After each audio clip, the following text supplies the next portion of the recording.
Hi guys, and welcome back to my YouTube channel, Cooks by Carrie. If you're new here, I'm Carrie, and in today's video, I'm going to show you how to make this delicious low-fat apple cake from as easy as applepie.com. This is their recipe, and it was truly delicious. My family devoured this in only a couple of days. It was so good. I bet if you make this recipe, you'll love it just as much as I did. This recipe was pretty simple and only requires a few ingredients. For this recipe, you're going to need apples, the juice and zest of a lemon, some eggs, some granulated sugar, a little bit of salt, some all-purpose flour, some baking powder, and some milk. I used low-fat 2% milk, but you can use really whatever milk you want. Now the first step we're going to do for this recipe is to preheat the oven to 356 degrees Fahrenheit. Now I am greasing and flouring a 9-inch pan. So to grease and flour, I'm just taking some butter and I'm just rubbing it all over the pan. Now I think this butter was fine. You could also just use some Pam or whatever you have on hand. But this is just what I decided to do. And then I just took the flour and I want to make sure everything was fully coated, but that there wasn't a large excess of flour. So I can't really remember if I showed in the video, but you really want to kind of take the pan and shake it over like a trash can upside down to get out all the extra flour. So see me here when I put in the flour, I am making sure it gets everywhere, and on some places I realized the butter wasn't sticking, so I kind of like smoothed it out with my hands, made sure everything was sticking, and even like went in with the butter again to make sure everything would stick. Is to peel, core, and thinly slice the apples. So I'm starting off here by peeling them, and I'm just doing them one at a time. It really doesn't take that much time at all, and I know it can seem like a lot, but it's not too bad. Also, the recipe called for about 1.21 pounds or 550 grams of apples, and I kind of figured that 3 apples was kind of around there. So you can see mine are a little bit more larger. So it's just really going to depend on your apples, but 3 was good for me.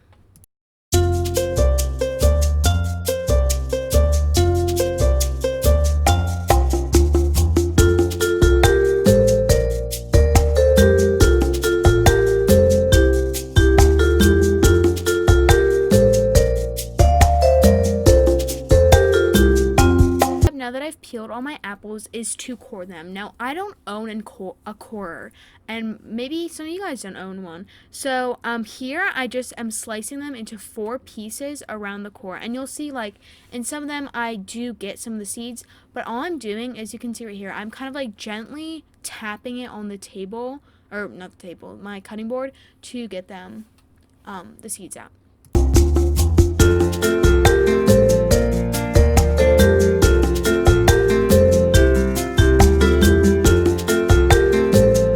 Last part of this step is to thinly slice them. Now I could have gone in with a sharper knife and maybe that even would have worked a bit better, so go in with whatever knife you want, but I just had a better knife that I was using before, so I just kept using it. And you can see like I just showed how thin I'm making the slice. Now it's not possible to make them all super thin, but for the majority of them they were about that thin, so they're not like extremely paper thin, but they're like one level above that. But cut your apples like you like them. I think the thinnest works the best for this recipe though.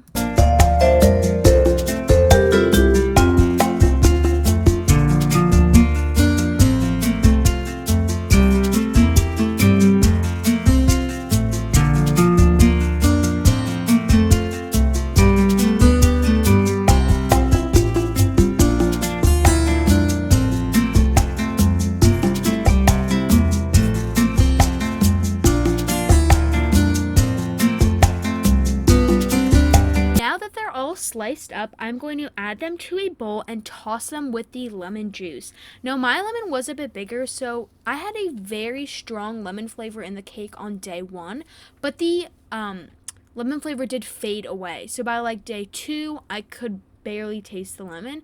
So I think that if you're okay with the lemon flavoring on day 1, go ahead and use a lot of lemon. But if you're using it for like a party or something where you don't really want as heavy lemon, go maybe like 3/4 of the juice.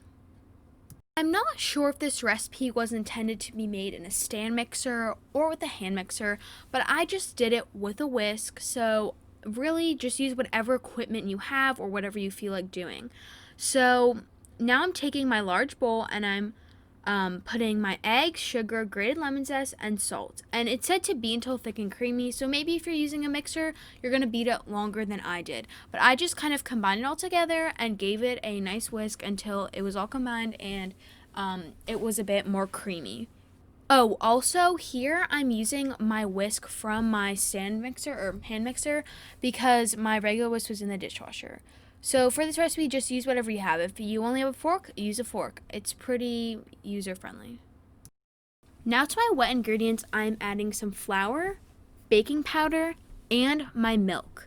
And since I'm not using a mixer, I'm just going to continue mixing it with my, I almost said spatula, no, it's my whisk. But if you're using a mixer, you're going to want to mix this on low until just combined. So we don't want to overmix this.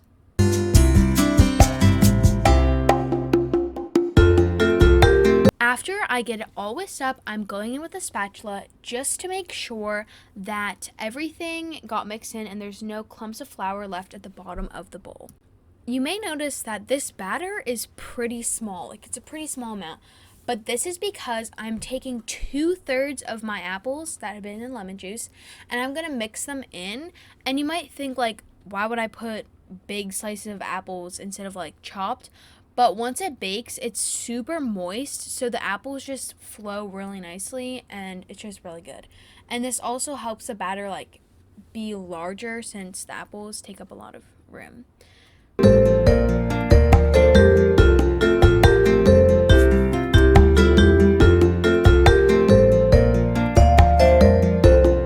Now I'm taking my prepared 9-inch pan and I'm going to pour all the batter into it.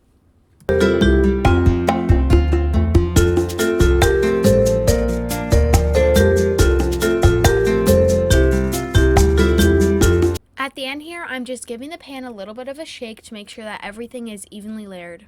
Last step before we throw this cake in the oven is to top it with the remaining third of the apples. Now, I kind of contemplated which design I want to go for because I only had like a certain number of apples, so I'm starting with like this cool pattern, but eventually I just move them around and I just put them so it fills everywhere.